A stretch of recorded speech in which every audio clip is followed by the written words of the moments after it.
La suite de mon histoire. J'ai vu le tribunal de Dieu où nous serons jugés. Je l'ai vu. Dieu m'a montré la balance. Oh mon Dieu.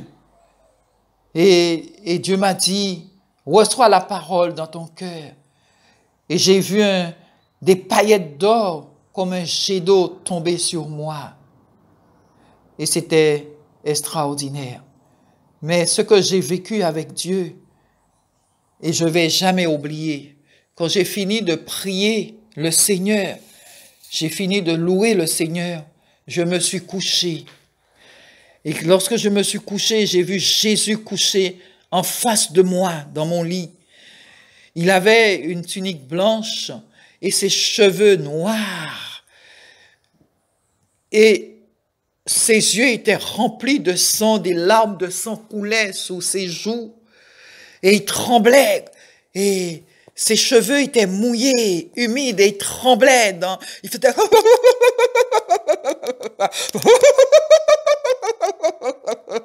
J'ai tant souffert pour ce peuple. J'ai tant souffert pour ce peuple. J'ai tant souffert pour ce peuple. Comme ça qu'il faisait, mon Jésus. J'ai dit dans mon cœur, Seigneur, Jésus, si c'est toi, reviens sous une autre forme. Il est revenu dans l'espace à côté de mon lit, vêtu d'une magnifique tunique imprimée beige et sa ceinture d'or sur sa poitrine, mais sa tête donnée au pied de mon lit. Quand j'ai voulu regarder son visage, il est parti. Et quand il était à côté de moi dans mon lit, j'ai voulu appeler le pasteur Éric Théophile, ma sœur, mais je disais, Seigneur, si je l'appelle, il partira. Et je veux encore le voir un petit peu encore. Et il pleurait, il disait, j'ai tant souffert pour ce peuple. Oh mon Dieu, aie pitié de nous. Aie pitié de nous. Et il est venu un jour. Il a déposé, j'étais couchée lorsque j'ai fini de prier. Il a déposé un plateau magnifique rempli de fruits sous mon estomac. Et il m'a parfumé avec un parfum. Une odeur magnifique. Ce parfum n'existe pas sur la terre. Je ne sais pas si c'est le parfum nard. Je ne sais pas. Mais il m'a parfumé. Et il m'a dit, un jour, où est ton nombril?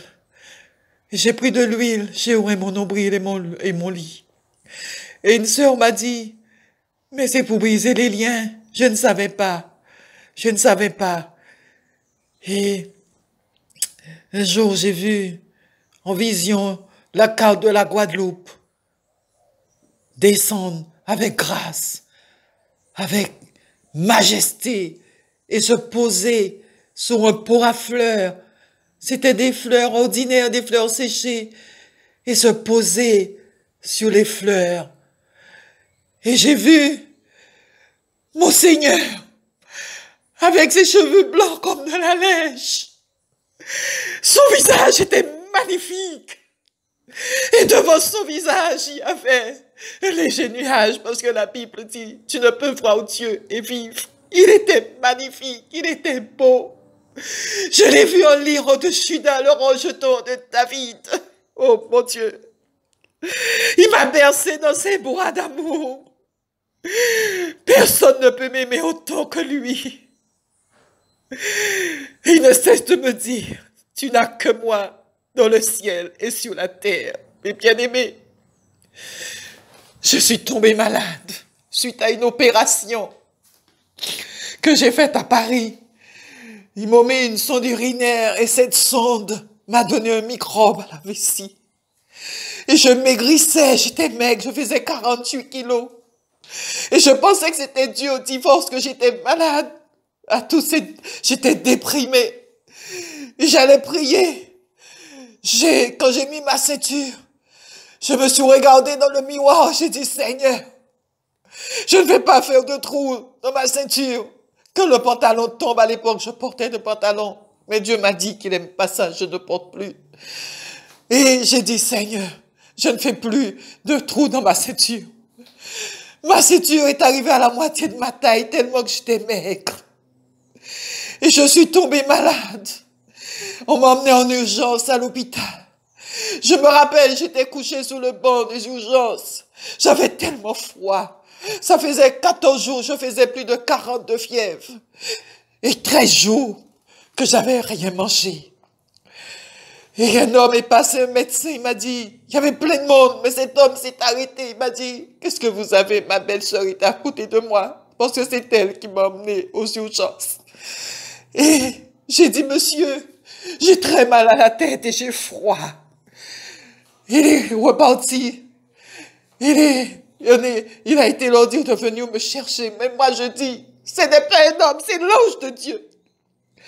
On m'a emmené, on m'a piqué dans mon poignet. J'ai crié parce que ça m'a fait tellement mal. Lorsque mes urines sentaient de l'alcali tellement que c'était fort. Et on m'a emmené, j'avais froid, je faisais de la fièvre. Je devais changer de chemise de nuit toute la nuit parce que c'était mouillé. Et le médecin qui me dit, c'était mon rein. Je disais, mais non, c'est des gaz. Et finalement, elle m'a laissé tomber parce que il y avait le docteur Blanche qui était de passage, qui remplaçait au CHU, qui remplaçait le docteur Le Sieur. Et elle est venue, on m'a emmené, je devais faire des radios toutes les heures. Et quand je suis descendue à la radio, quand cet homme m'a vu, en moins d'une heure, j'étais défigurée. Et il m'a dit, que se passe-t-il, madame est-elle? C'était mon ex-nom que je portais toujours. Que se passe-t-il, madame? Que se passe-t-il? Qu'est-ce que vous avez? Et cet homme m'a dit, au brancardier, ramenez-la dans sa chambre. Parce que j'étais sur le point de mourir. Et le docteur Blanche, on m'a opéré. Et cette femme est venue s'asseoir sur mon lit et m'a dit, comment je peux vous expliquer ce que j'ai à vous dire? Et je lui ai dit, parlez-moi avec un français courant et je comprendrai. Et elle m'a expliqué, c'est suite à une sonde urinaire. Et mon rein était rempli de pus pendant des années.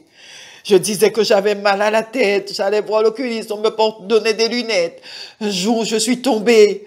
Le médecin m'a fait une radio, m'a dit que j'avais rien, mais il n'a pas pensé à m'envoyer à faire des analyses. Et puis, une infirmière est venue me dire, le docteur anesthésiste a dit, tu ne pourras pas supporter une autre opération, tu ne tiendras pas, tu vas mourir. Et mes bien-aimés, on m'a fait un scanner et je peux dire que ce médecin est venu dans ma chambre avec le scanner. Il a regardé le scanner, il a dit, très belle photo là.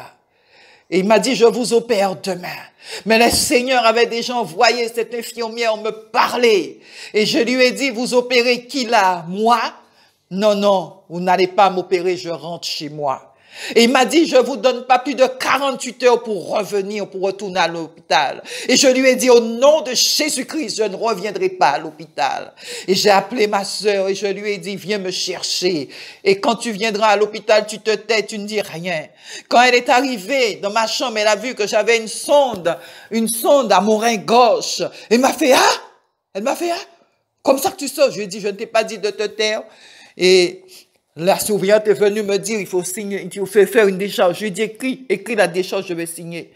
Et je suis parti avec ma poche dans un petit sac ordinaire, un petit sac en plastique de libre service. Et je suis rentré chez moi. Mais la sonde est sortie. Le samedi, mon frère m'a emmené à l'hôpital. Ils m'ont cousu à vif parce qu'il n'y avait pas de médecin pour m'anesthésier, ils m'ont recousu à vif.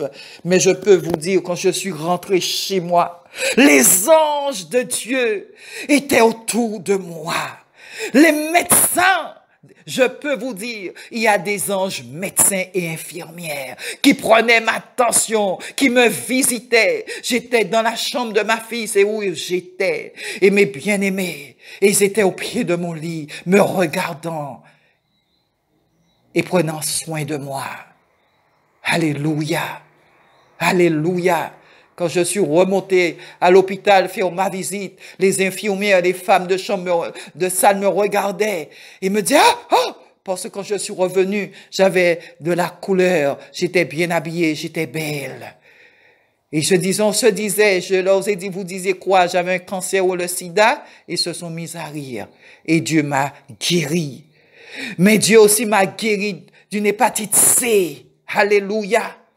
J'ai vu Dieu agir dans ma vie. Et c'est pourquoi je vous dis, j'ai grandi seul avec Dieu, dans ma petite maison, toute seule avec Dieu. Amen. Que le nom du Seigneur soit béni. Que le nom du Seigneur soit exalté.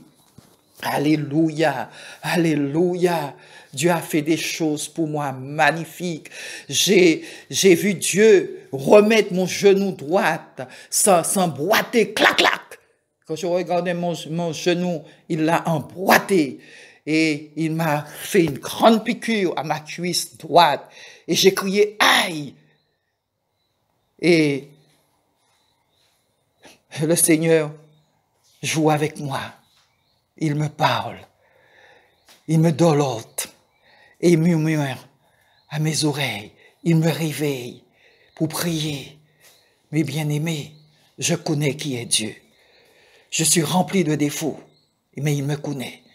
Il m'a dit un jour, tu es une perle rare à polir. Et quand mon époux, quelquefois, me dit, le Seigneur avait raison de te dire, tu es une pierre rare à polir. C'est vrai, je suis à polir. Mais dans ces épreuves, il m'a dit une chose, je rendrai ton front dur pour affronter l'ennemi. Et mes bien-aimés dans le Seigneur, et d'autres personnes m'ont donné cette révélation. Alléluia, que le nom du Seigneur soit béni. Amen.